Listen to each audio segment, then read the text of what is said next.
Bugünkü mövzumuz Oğlaq bürcüdür. Oğlaq bürcü bürclərin liderləridir demək olar. Oğlaq bürcü insanı həmişə uğur əldə eləyir. Oğlaq bürcünün kaybetdiyi, itirdiyi dönəm demək olar ki, olmur. Düzdür, bəzi olur, bütün bürclərdə var ki, bəzi dönəmlərdə sıxıntı olur, amma bu ən az Oğlaq bürcündə olur.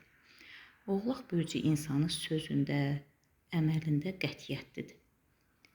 Bir qərarı verər və üstündə dayanar, sonra onu qətiyyətlə yerinə yetirər. Oğlaq bürcü o qədər uğurlu bir insandır ki, həm özünün işlərini həmişə qaydasında aparar, həm də ailəsinə, yaxınlarına həmişə xeyir verən insandır. Onlara dəstək durar, kömək edər, həm maddi cəhətdən, həm mənəvi cəhətdən. Oğlaq bürcü insanı mənəviyyatca çox güclüdür. Çox güclü bir insandır. Sanki Allah onları rəhbərlik etmək üçün yaradıbdır. Bəli, bu 2026-cı ildə Oğlaq bürcünün əvvəlki illəri kimi uğur ilidir. 2026-cı ildə Oğlaq bürcünün maddi cəhətdən var-dövlət gözləyir. Maddi cəhətdən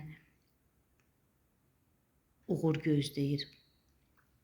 Oğlaq bürcü varına var qatacaq. Belə deyim ki, varına var qatacaq. Bəli, sevgidə də bəxti gətirəcək, iş həyatında da uğurlar qazanacaq,